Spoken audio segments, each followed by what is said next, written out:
the mic. Get on the mic. Just get on the mic. Get on the mic, Mike.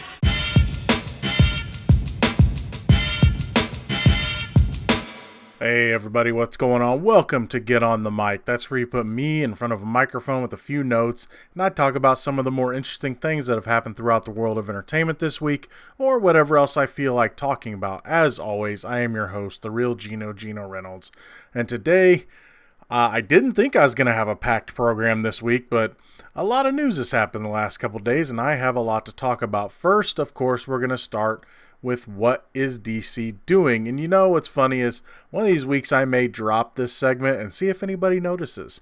Also, we're going to be talking about Dave Bautista. He's at it again, about Guardians and about Disney. We'll also be talking about some news that came out about Die Hard 6. Robin Wright talks about House of Cards and Kevin Spacey. Carl Urban talks about Quentin Tarantino's possible Star Trek film. Of course, we'll have a Moviepass update, because it wouldn't be Get on the Mic without a Moviepass update, right? Well, this might be the last Moviepass update as it involves my, I guess you can say, investigation of them, because they're running me around in circles.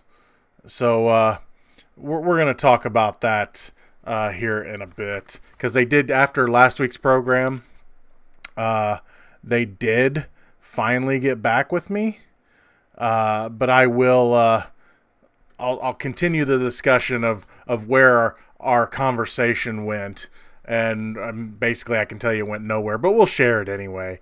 Also, we're going to be talking about Henry Cavill getting one of his dream jobs that's not James Bond, and then we'll also be talking about the First Man controversy, the First Man movie about the moon landing, Neil Armstrong and Buzz Aldrin's landing on the moon. There's controversy behind that. But we're going to be starting the program with, what is DC doing? Doom Patrol has gotten some new casting. Doom Patrol will be a spin-off of the Titan series on the DC Universe streaming service, which launches on September 15th. Now, before I begin, isn't it a little too early to spin off a show that hasn't even come out yet? Anyway, some of the characters have been cast for this Doom Patrol series. Alan Tudyk is set to play a villain on the show named Mr. Nobody. In the comics, Mr. Nobody is a man named Eric Morden who is subjected to shady experiments by a group of former Nazis in Paraguay. Eric then becomes Mr. Nobody, a living shadow who is capable of draining the sanity from people. Another big name being added to the series is Timothy Dalton, who will be playing Dr. Niles the Chief Calder. Dr. Calder is a pioneer in medical science, searching the world over for those on the edge of death in need of a miracle. Brilliant but controversial, Calder will stop at nothing to help those he believes are in need, including his collection of heroes, or of strange heroes known as the Doom Patrol. So he's kind of the man in charge, the Professor X, or you know, if you will, of the Doom Patrol. Some other actors to join the cast are Brendan Fraser as Robot Man, EastEnders star Jovan Wade as Cyborg, and Orange is the New Black's Diane Guerrero as Crazy Jane, who's afflicted with multiple personalities. Doom Patrol is supposed to launch on the DC streaming service sometime next year. My guess after Titans is done. And, you know, going back a bit, speaking of Titans, it's been revealed that the plot of Titans will be why Robin said F Batman in the trailer. Okay, I kid a bit.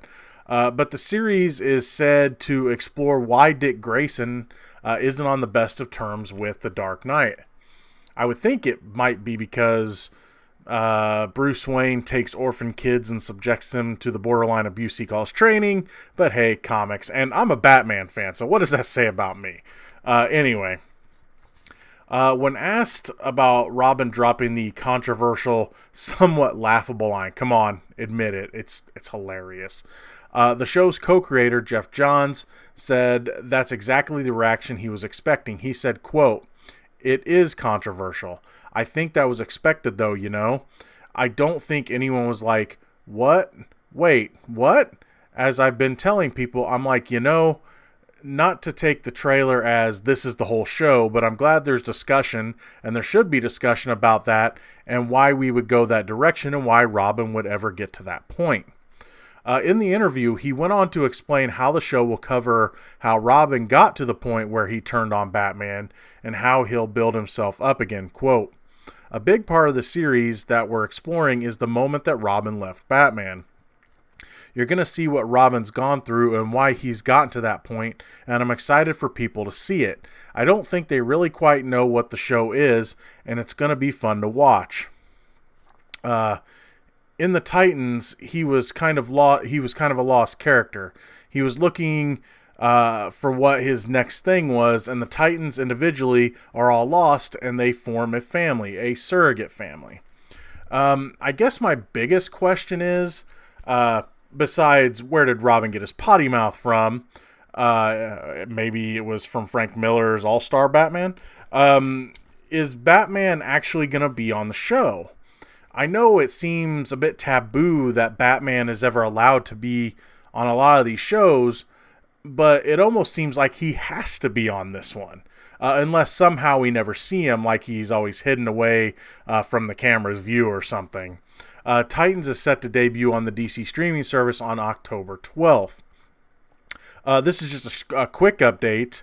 Wonder Woman 1984 will bring back Robin Wright and Connie Nielsen for a flashback in the movie. That's all the information they said in the story that I read. Lastly, Len Wiseman, the director of Underworld and Live Free or Die Hard, and a movie we're going to be talking about a couple stories from now, is set to be the executive producer on Swamp Thing for the DC Universe streaming service. Not only will he be the EP, but he will be directing the first episode as well. Moving on away from DC, going to Marvel. Dave Bautista's at it again. There could possibly be some more trouble brewing in the galaxy. Dave Bautista has continued his onslaught against Disney for the firing of James Gunn from Guardians of the Galaxy Volume 3. He has made some new comments that suggest he may not even be coming back at all to the franchise. He said, quote, "Yeah, there's a bit of an issue. It's a bittersweet conversation. No, it's a bitter conversation because I'm not really happy with what they've done with James Gunn. They're putting the movie off. It's on hold indefinitely, and to be honest with you, I don't know if I want to work for Disney." On a side note, in another interview, Bautista talked about wanting a Drax spin-off movie that explores the character's backstory. He said, quote, "I think it's a beautiful story, and I think it's been lost and overlooked a little bit. It's a beautiful and heartbreaking emotional thing to know where that love for his family and that heartbreak over his family being lost and murdered, where it comes from, I think. I really pushed and fought for the Drax standalone film, but I don't think it's ever going to happen. I really wish they would because I think there's a story to be told there, and I think the fans would really love to see that story, even if it's not me portraying Drax. I just think it's an interesting story to tell." Well, at first it seemed like he was going to grin and bear it and make Guardians 3. It seems far less likely that he would even want to return to the character. That would probably be considered his breakout role.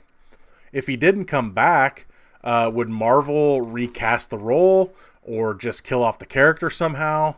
I would imagine it would be difficult to kill him off in the next Avengers movie since it's already been filmed, but who knows? What are your thoughts? Are you happy to see Bautista continue his assault against Disney? Should he move on? Any other thoughts on that? I really want to know what the audience of this show thinks. Moving on.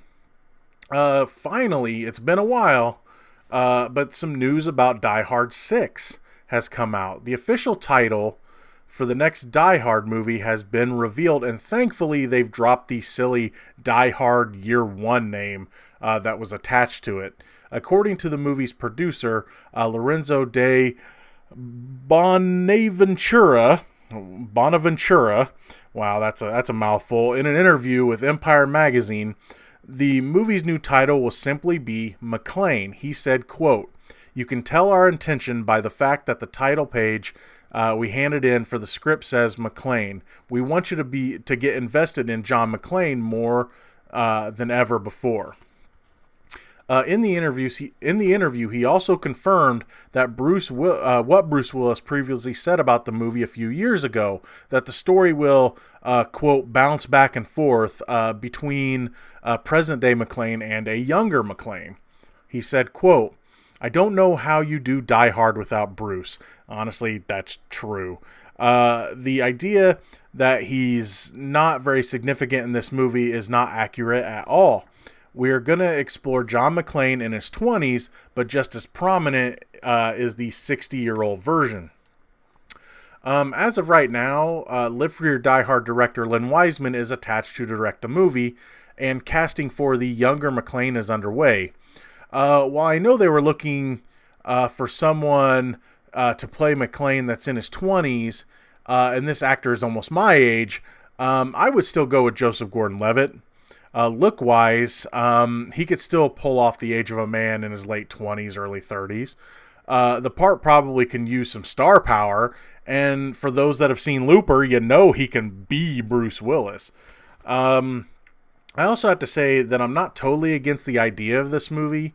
After having to sit through A Good Day to Die Hard, they needed to do something. I think maybe having a villain that McClane had to deal with as a young cop coming back to settle the score with him later in life could be kind of a cool idea. Moving on, Robin Wright recently talked about the returning House of Cards and also Kevin Spacey. When news about the Kevin Spacey sexual harassment scandal broke, one of the companies that had a lot to deal with in the aftermath was Netflix. Not only do they have a hit show that starred Spacey, House of Cards, but he was also set to star in a biopic about author Gore Vidal. Many wondered what was going to happen to House of Cards. Well, now we know that it is set to continue for one more final season. According to Robin Wright, the show was, quote, very, very close to ending. She said in an interview, quote, because of the climate at that time, the air was thick, Harvey Weinstein, people were saying we have to shut everything down or otherwise it'll look like we are glorifying and honoring this thing that's dirty. As an executive producer on the series, Wright went on to say that she felt responsible for the fans of the show as well as the cast and crew to move forward. When asked about making a case to Netflix about finishing the series as opposed to just canceling it, she said, quote, our show's not dirty. They printed that it was only 600 people out of work, but if you include security, cops, shooting on location in Baltimore, everything, 2,500 people would have been out of a job. And that's not fair. To take that security away from those people, they didn't do anything. When asked about her disgraced co-star, she admitted that she doesn't know him very well outside of work, but felt that he deserved a second chance. She said, quote, I believe every human being has the ability to reform, has, in that sense, second chances or whatever you're going to call it. Absolutely. I believe in that. It's called growth. While she said she believes in second chances, she also commented on the victim side of the coin as well, saying that they were in the right in coming out and speaking publicly about what happened or might have happened. Quote, I feel sorry for anybody whose life is in the public arena. It's a nightmare. Can you imagine? We do a job. We share a performance with viewers. Why does our private life have to be public? I hate that part of this industry. It's so invasive. I believe everyone's personal life should be personal. Positive, negative, neutral, whatever. I don't believe it should be anybody's business. But I'm not talking about this Me Too movement. I'm talking about the media, the exposure. It's an awful feeling. A stranger deciding they know who you are and they are going to put that in it's criminal. It really is. About House of Cards, the 8 episodes of the 6th and final season of the show as of right now is scheduled for a November 2nd, 2019 release date. Next story, Carl Urban has recently opened up about the possible Quentin Tarantino Star Trek movie. It's been a while since we've heard anything about the Tarantino Star Trek movie. The only thing we've been hearing about Tarantino is that he's pretty much cast off Hollywood for his newest movie. From the Star Trek side, we've been hearing a ton of news, such as the fourth movie having issues, getting its cast to sign on, Patrick Stewart returning to play the best Star Trek captain, etc. One of the actors of the series, Bones himself, Carl Urban, talked about some Trek things at the Ticonderoga convention. He couldn't hide his excitement about the possibility of working with Tarantino. He said, quote, Quentin Tarantino went into producer J.J. Abrams' offices and pitched him an idea for a Star Trek movie. I know a little bit about what that is, and it's bananas. So they are writing that as well. He is currently making a film with Brad Pitt and Leonardo DiCaprio, which is Once Upon a Time in Hollywood. So it is going to be a year away from finishing that. So it would be really rad to get to make a film with him. That would be a dream come true. He is definitely in our tour. Whether you like his films or not, he is a good filmmaker and he makes interesting stuff. So to me, that is when you get to see the best results. From what it seems, Tarantino plans on using this new timeline and its characters. Urban said, quote, I was personally delighted he was not only a Star Trek fan, but also interested in working with our cast. It's not only a new story, but he is just one of those filmmakers that has a very unique and specific vision. And he totally utilizes the camera to tell the story. I think he would make a great Star Trek movie. I really do. Urban also said that despite the current salary negotiation issues, he thinks the next Star Trek movie will get made. He also said that if the Tarantino version is the one that actually gets made instead, that would be a good thing too. He said, quote, I think that Tarantino would be able to do something quite unique, so fingers crossed that it will happen. It is in the hands of Paramount. If we don't get to make Star Trek 4 next year with Chris Hemsworth, then that's okay. Let's make a really good Quentin Tarantino Star Trek movie. You'll have to wait longer, but it'll be well worth it. When asked about Tarantino hinting that his Trek movie will be R-rated, Urban had this to say, quote, you shouldn't worry that it's going to be full of obscenity and stuff. He wants an R rating to really make those beats of consequence land. If it's not PG, if someone gets sucked out into space, which we've all seen before, we might see them get disemboweled first. It allows some breadth, gives him some leeway to do that. To me, that was always one of the things I loved about what DeForest Kelley did. He would actually capture the horror of space. That look in his eyes of sheer terror always struck me when I was a kid. With all this being said, there is no real update on either Star Trek movies, other than what we've heard on rumor pages and everything else. I have a feeling that Star Trek 4 has a better chance than a Tarantino directed one does of getting made. If he does direct one with this cast and timeline, I can't see him convincing Paramount to give him his R rating because money. Okay, now we're going to talk about Moviepass. Moviepass. Okay, if you listened last week, you know they answered my questions and I sent back some responses. And I basically told them that of the 4 questions I asked, they only really answered one of them and danced around the other 3. And I even said, if you can't answer the questions, like if it's company policy, that's okay. You know, just let me know. I just said I wanted to give them the fair shake.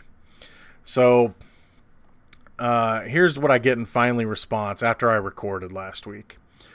Your satisfaction is very important to me. Please give me a chance to correct this situation to your satisfaction. Boy, that doesn't sound like an automated response, does it?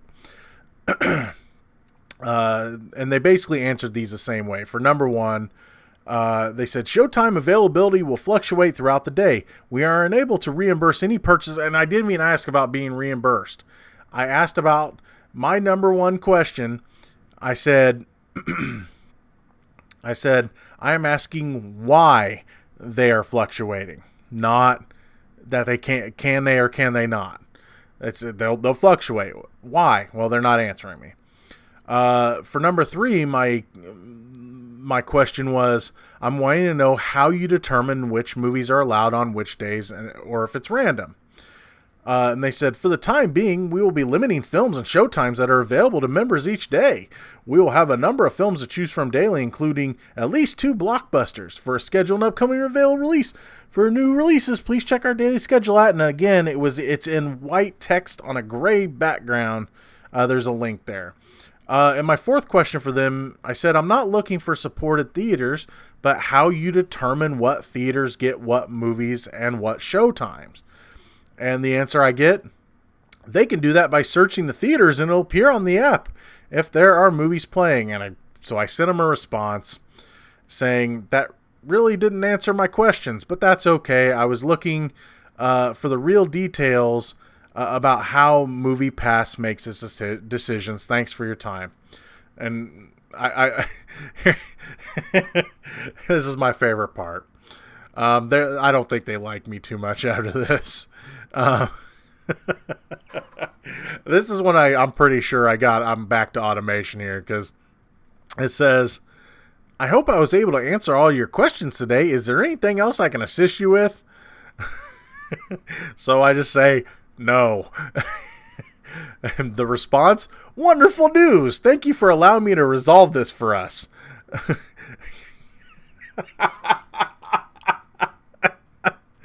Thank you for allowing me to resolve this for us. Please let us know if we can assist you in any other way. Can you go F yourselves, Moviepass? I can get that they can't answer it, but it would have been nice, because I'm willing to bet that's what it is. There's some company line. I'm kind of hoping that Mitch Lowe does another AMA, because I'm gonna ask some questions. He probably won't be doing one for a while, I'm sure, because I'm sure it'll be even worse than the last one. The last AMA he did, I mean, people eviscerated him. And I really want to know. I'm really curious how they make their decisions.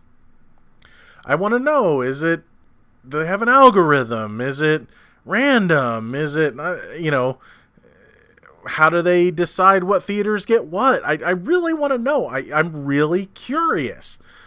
But they're dancing around the whole thing. I can tell they can't tell me, but I wish they would just say, I'm sorry, we can't divulge that information. I would be satisfied with that answer. If they said, sorry, we're not allowed to discuss that, I'd be like, that's cool. That's just like declining an interview, or pleading the fifth is more like it, if you ask me.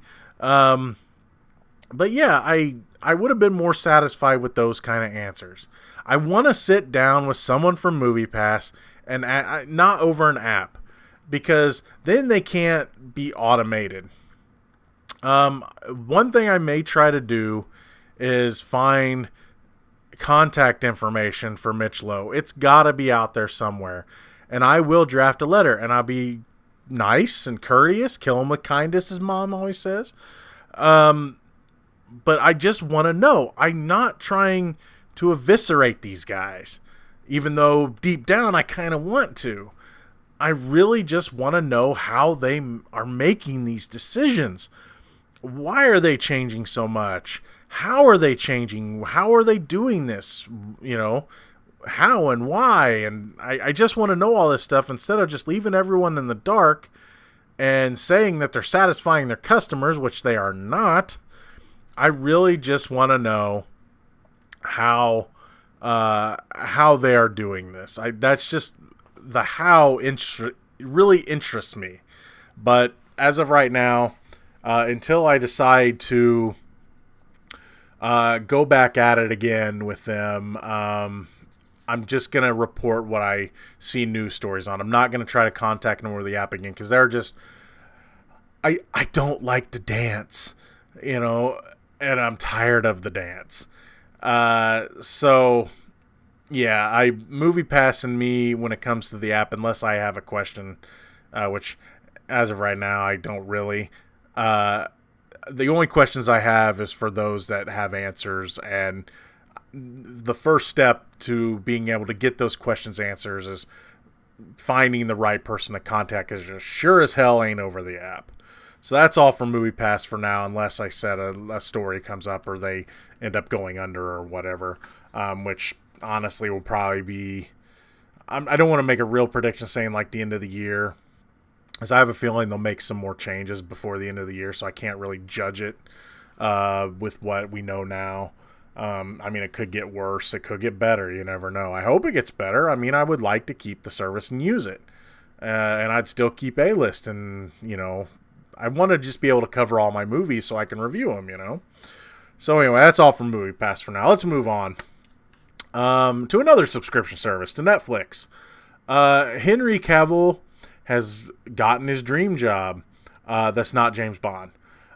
We talked a while back about Henry Cavill and his love for the Witcher book series and the game series, and how he said he would love to play the part of Geralt if or when a movie or series was made about it. Well, now his dream has come true. Cavill has been cast in Netflix's Witcher series, which is set to be based on the books rather than the video games, and will run for 8 episodes for its first season. Cavill also confirmed this on his Instagram page in a very clever way. I like the way this guy uses social media, because he's always trying to be clever over it, and I really love this. He posted a picture of his Netflix profile with the name on it changed to Geralt of Rivia as the profile name. On the post, he said, "My new mailing address is Geralt Co.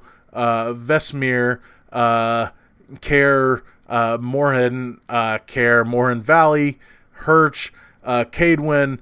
Please note I'm rarely there, monster slaying being what it is, so replies will be few and far between, if at all.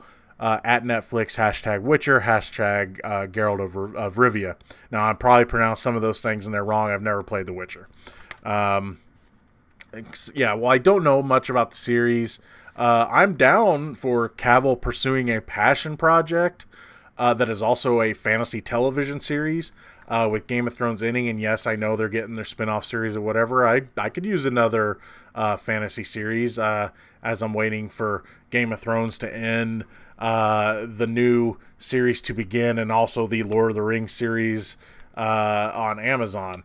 So yeah, I'll definitely take some more fantasy series. I mean, granted, I'm still waiting on my Drizzt Do'Urden Forgotten Realms series, but you know, I still can't believe that's never happened. Anyway, moving on to the big story. The First Man movie controversy. The latest big-time America controversy is, warning, a big-time spoiler for a biopic of one of the biggest events in human history. The first reviews have come in for the movie First Man, which is about the Apollo 11 moon landing.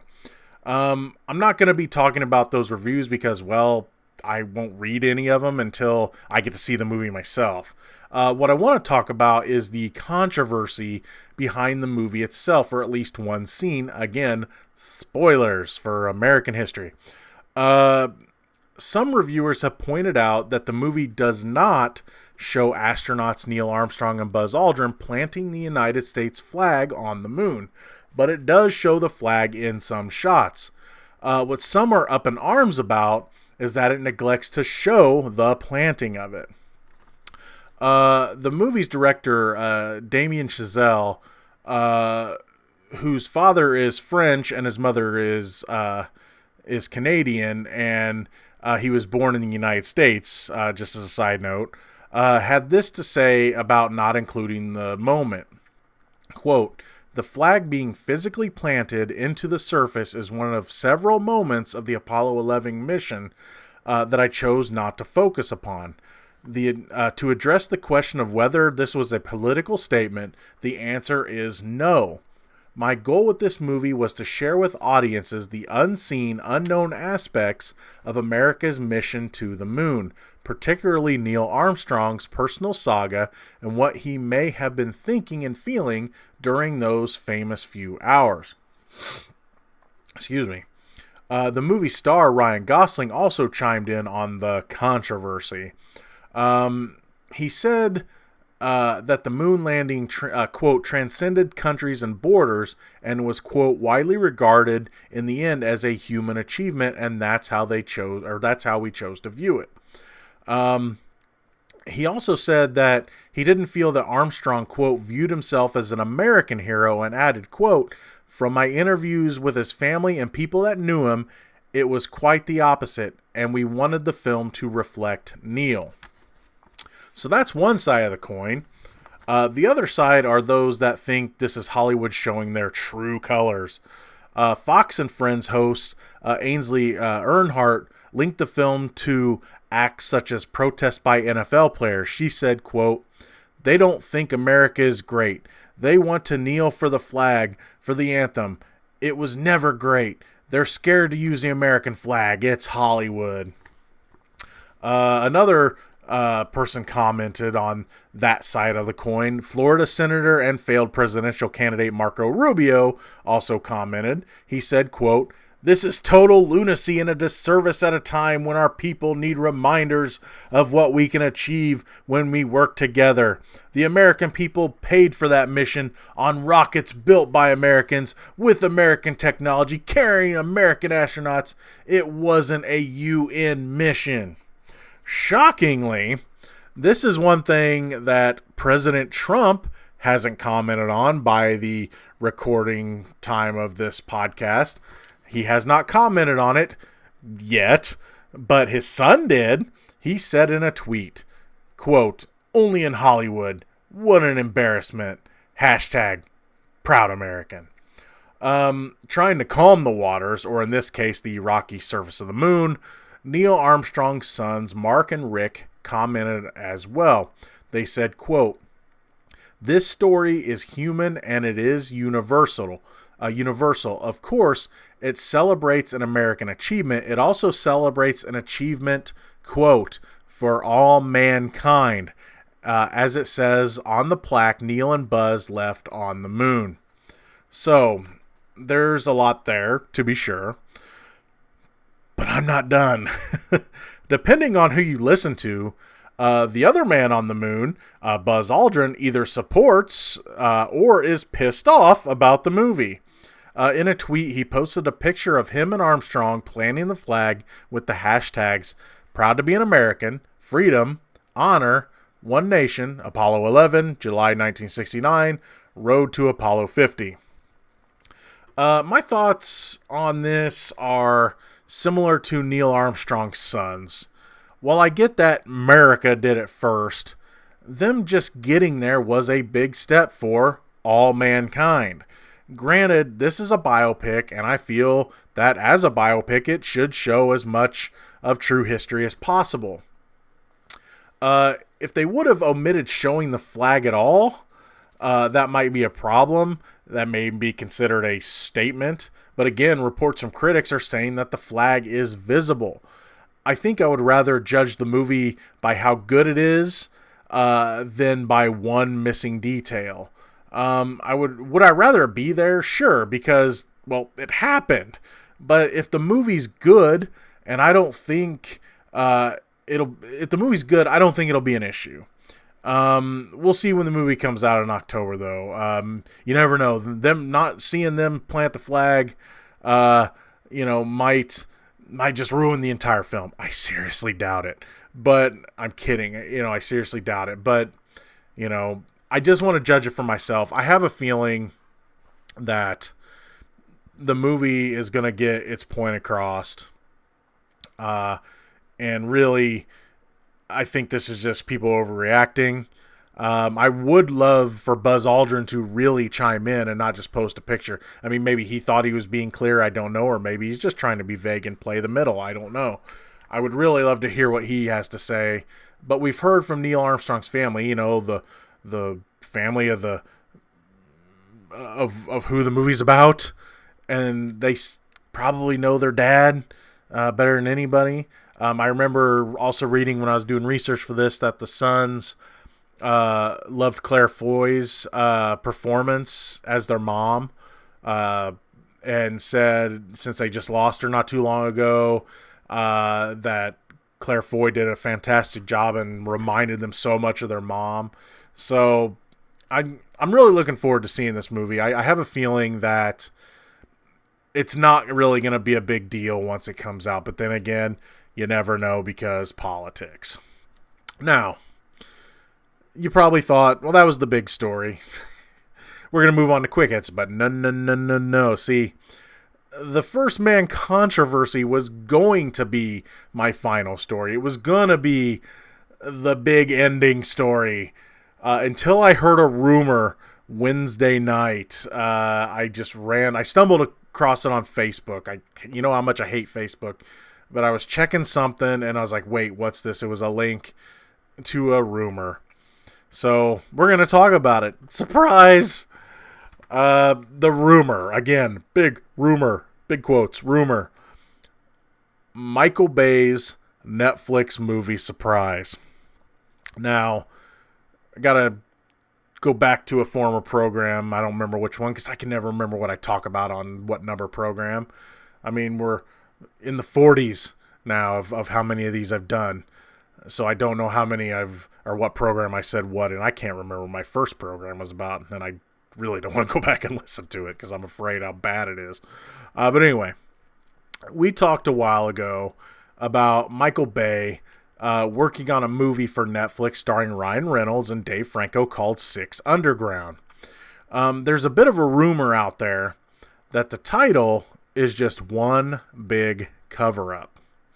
The rumor, as in a big old salt lick-sized grain of salt rumor about this movie, get this, is that's going to be about the Thundercats. The originally released premise for Six Underground said that the story revolved around six billionaires who faked their deaths in order to team up and fight evil. Now, Netflix gave the project a $150 million budget in hopes that it would spawn a franchise, much like Bright is supposed to. IGN claims that it has a source that is saying that the movie is secretly about the Thundercats and that the entire Six Underground premise is just a trick in order to make the real movie's reveal a surprise. IGN has also said that this same source is the one that claimed that Simon Pegg would be in The Force Awakens, which, while it did end up being true, let's face it, who wasn't in that movie? You never know. I could have been in that movie under a stormtrooper mask or something, except Leia probably would have said something to me along the lines of, aren't you a little fat to be a stormtrooper? Anyway, while the whole story seems a little far-fetched, Michael Bay was confirmed to be attached to a possible Thundercats movie as far back as 2012.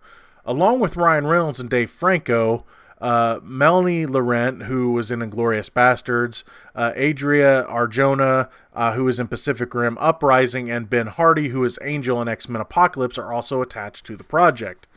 If this really is a thing, I guess one would assume that Reynolds will be Lion-O. I'm not really sure who would be who for the other parts of the team. Though, let's be honest. Do we really want this to be a thing? Anyway, that's the big rumor. Let's move on to quick hits. The last Blockbuster Video, which is in Bend, Oregon, is getting its own beer. Oregon-based 10 Barrel Brewing has announced a special limited edition Blockbuster-inspired beer honoring the last store in existence.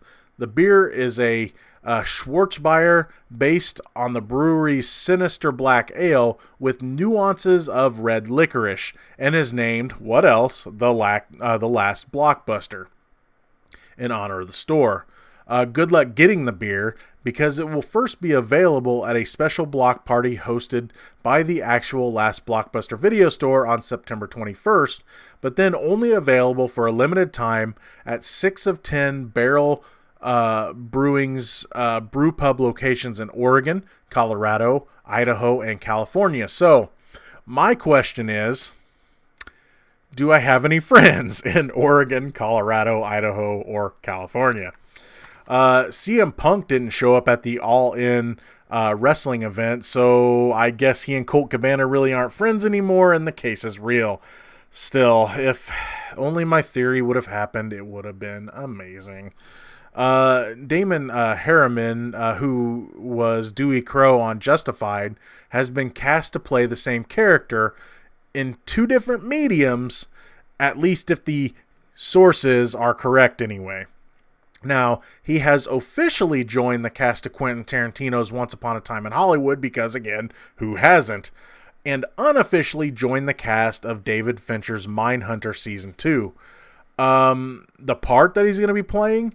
The late and infamous Charles Manson.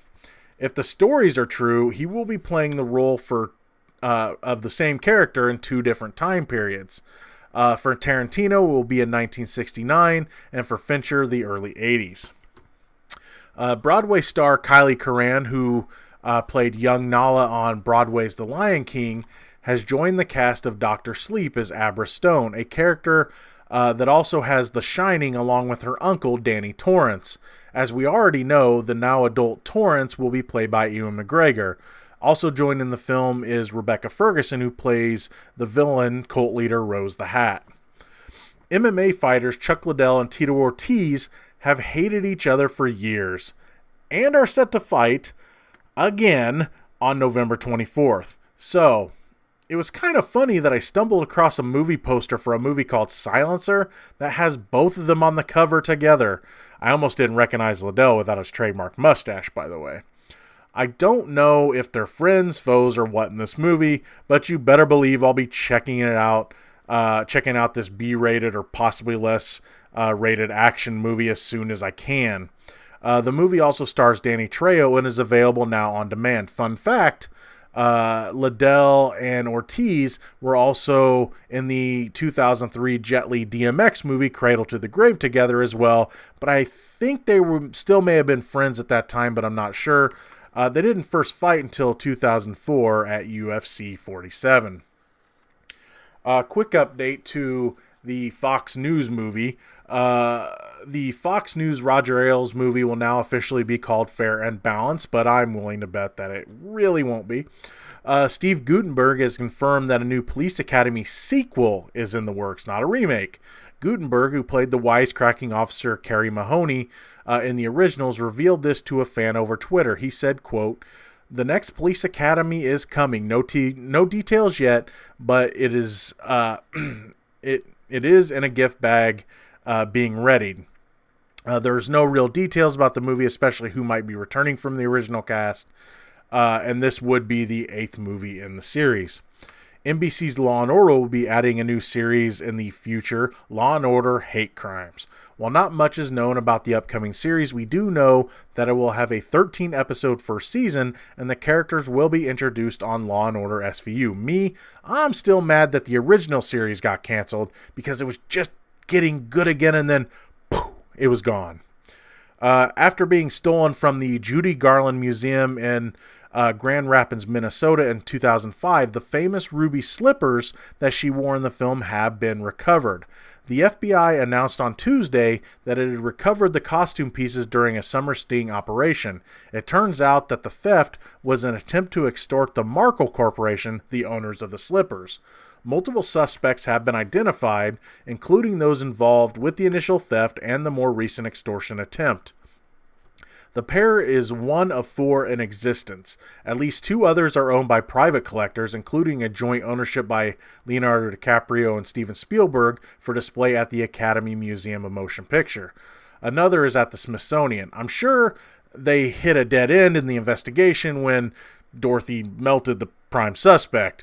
Now, if only they could find the Yellow Brick Road. You know, there was actually an episode of Hollywood Treasure where they actually searched for the real thing, but they couldn't find it. Rebecca Ferguson is in talks to join Denis Villeneuve's Dune adaptation. If the casting happens, adding her to one of his movies is nothing but a win-win in my book. And by the way, I have been mispronouncing Denis Villeneuve's name for a long time. I've been saying Denis Villeneuve. I have to thank someone, Sophia, of the Seven Butterflies YouTube channel. On a hunch, I searched, how do you pronounce this guy's name? And her video came up, and it was so simple of how you pronounce his name. So it was a big thank you to her. I want to post a link to her channel in the description below, because thanks to her, even though she didn't tell me personally or anything, I just found it. Her telling me this makes me sound just a little less stupid. I mean, I'm still going to sound dumb, but now that I know how to pronounce Denis Villeneuve's name, I'm going to feel just a little less dumb. So thank you so much, Sophia of the Seven Butterflies YouTube channel. She's also at the Seven Butterflies on Twitter as well. Netflix is reviving Kiefer Sutherland's canceled ABC show Designated Survivor. The show's third season will focus on Sutherland's character, Tom Kirkman's re-election bid, and to properly depict real elections will tackle smear campaigns and fake news. Netflix has ordered 10 episodes, which will start production later this year and premiere in 2019. Well, I thought some of the photos that got released for Captain Marvel were okay. Some of them showing everything from young Nick Fury, Skrulls, and Brie Larson on the cover of Entertainment Weekly in full costume. I think that her and EW's claim that they were going to break the internet was just a bit much. To be honest, there wasn't anything that they released that was much of a surprise. Now, I'm not saying that I'm not looking forward to the movie or anything, because I am. It's a Marvel movie, and I like Marvel movies. I mean, come on. Coulson is back, in the past at least. All I'm saying is that if you're going to claim to be bringing it, at the very least, you have to bring it and come with a trailer. And that's going to be in the quick hits. I want to draw everyone's attention. In the description below, I still have the link to the small YouTuber Spotlight video. I want to be able to help as many as I can. So if you are a small YouTube channel, under 2,000 subscribers or so, if you know anyone that has a small YouTube channel, I ask that you post the link in the description of that video to that channel. I also ask that you share the small YouTuber Spotlight video as much as possible. That way, the more people see it, the more people see links, yada, yada, yada. We can help some people grow. A bit of a channel update. This weekend, keep an eye out for my review of The Nun. I'm going to go see it tonight. I won't be seeing Peppermint until probably Sunday. So my review of that will probably come out early next week. And then I've got a few other things I want to try to watch, but we'll talk about more of that in a second. Geno's Bad at Games continues. I finished my playthrough of Star Wars The Force Unleashed. You can see me play through the entire game on the Geno's Bad at Games playlist. I did both endings, so if you want to see both endings of that game, you can see those both on the final video. I think I'm going to be playing some shorter games, and I have already started. I want to play some shorter games before I get into another long one. I played a much cuter version of a game based on a very famous R-rated slasher movie series. I played Friday the 13th, the puzzle game. It's called Killer Puzzle. I may be playing a couple more. I'm still trying to decide before I get into a bigger game. I do know which longer game I'm going to be playing next, and I know it's going to be...